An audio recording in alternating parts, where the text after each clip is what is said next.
मुख्यमंत्री एकनाथ शिंदे, उपमुख्यमंत्री देवेंद्र फडणवीस यांच्या सरकारमध्ये राष्ट्रवादी काँग्रेस पक्षाचे नेते अजित पवार हे 9 आमदारांसह 2 जुलै रोजी सहभागी झाल्याच्या घटनेला जवळपास 4 महिन्यांचा कालावधी उलटून गेलाय। या दरम्यान राज्यात होणाऱ्या अनेक कार्यक्रमांमध्ये शरद पवार गट आणि अजित पवार गटाच्या नेत्यांकडून आरोप प्रत्यारोप पाहण्यास मिळाले। शरद पवार आणि अजित पवार यांनी एकत्रित यावे अशी भावना अनेक नेते, पदाधिकारी आणि कार्यकर्त्यांनी बोलून दाखवली आहे।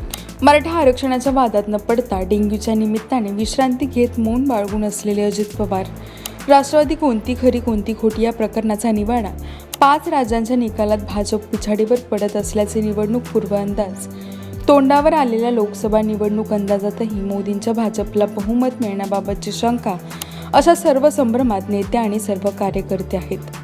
पुढचे वर्ष लोकसभा, विधानसभा आणि पाठोपाठ महापालिका, जिल्हा परिषद निवडणुका असल्याने सर्वांना आपापल्या राजकीय अस्तित्वाचीच चिंता लागून राहिली आहे। अशात शरद पवार यांच्याकडे सर्वांच्या नजरा खिळून आहेत। त्यांना कोण भेटते, काय चर्चा होते, ते काय निर्णय घेतात याचे गूढ वाढले आहे। म्हणूनच पवार यांच्या भेटीला दिलीप वळसे पाटील हे फक्त दिवाळी शुभेच्छा इतके सहज नाही, तर त्यातला गूढ अर्थ वेगळाच असल्याची जोरदार चर्चा रंगली आहे। या सर्व घडामोडींदरम्यान राष्ट्रवादी काँग्रेस पक्षाचे सर्वेसर्वा शरद पवार यांची पुण्यातील शिवाजीनगर येथील निवासस्थानी राष्ट्रवादी काँग्रेस पक्षाचे नेते आणि मंत्री दिलीप वळसे यांनी भेट देऊन दिवाळी सणाच्या शुभेच्छा दिल्या। दोघांमध्ये काही काळ चर्चा देखील झाली, तर शरद पवार आणि दिलीप वळसे पाटील यांच्या भेटीमुळे राजकीय चर्चांना उधाण आलं आहे। एकेकाळी शरद पवार यांचे स्वीय सहाय्यक असलेले दिलीप वळसे पाटील यांना शरद पवार यांनी आंबेगाव तालुक्यातून उमेदवारी देऊन विजयी केले। पवार यांचे अत्यंत विश्वासू म्हणून वळसे यांची ओळख आहे। सलग 7 टर्म आमदार असलेले वळसे हे गेली 20 वर्षे राज्याच्या मंत्रिमंडळात आहेत। अनेकदा अजित पवार यांच्यानंतर शरद पवार यांचे खरे वारस म्हणून दिलीप वळसे यांचे नाव घेतले जायचे।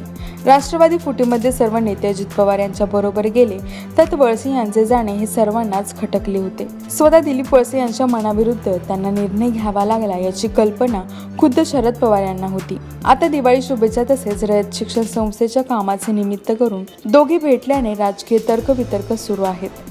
शरद पवार यांनी छगन भुजबळ, दिलीप वळसे पाटील यांच्या मतदारसंघात भेटीगाठी सुरू केल्याने खळबळ होती।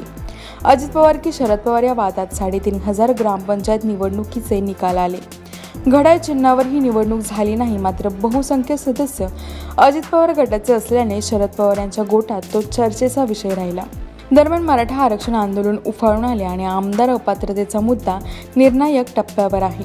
24 डिसेंबरपर्यंत मराठा आरक्षणाचा मुद्दा निकाली करण्याचे आश्वासन मुख्यमंत्री शिंदे यांनी दिले, तर दुसरीकडे 31 डिसेंबरपर्यंत आमदार अपात्रतेवर विधानसभा अध्यक्षांनी निर्णय घेण्याची मुदत सर्वोच्च न्यायालयाने घालून दिलेली आहे। येत्या 2 महिन्यात सरकार जाणार की राहणार यावर शिक्कामोर्तब होणार आहे। लोकसभा निवडणुका तोंडावर आहेत आणि 5 राज्यांच्या विधानसभेचा निकाल हा भाजप विरोधात जाणार असेही सर्वेक्षणातील अंदाज आहेत।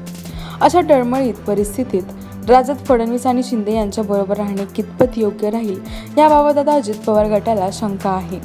राष्ट्रवादीतील आमदारांनी पुन्हा एकत्र यावे, म्हणजेच शरद पवार आणि अजितदादांच्या गटातील आमदार खासदारांनी पुन्हा एक व्हावे अशी मागणी जोर धरू लागली आहे। या सर्व पार्श्वभूमीवर सर्वात ज्येष्ठ मंत्री म्हणून दिलीप वळसे पाटील यांची शरद पवार यांच्या बरोबरची भेट अत्यंत महत्त्वाची समजली जाते।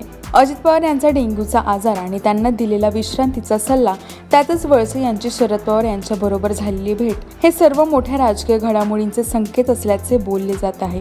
दरम्यान या भेटीचे अनेक अर्थ काढले जात आहेत। नुकत्याच पार पडलेल्या ग्रामपंचायत निवडणुकांमध्ये दिलीप वळसे पाटील यांच्या मतदारसंघातील महत्त्वाच्या ग्रामपंचायती आहेत, त्या त्यांना गमवाव्या लागल्या आहेत। शरद पवार यांच्या बाजूला असणाऱ्या अनेकांनी दिलीप वळसे पाटील यांना धक्का दिला आहे, ही देखील एक पार्श्वभूमी आहे।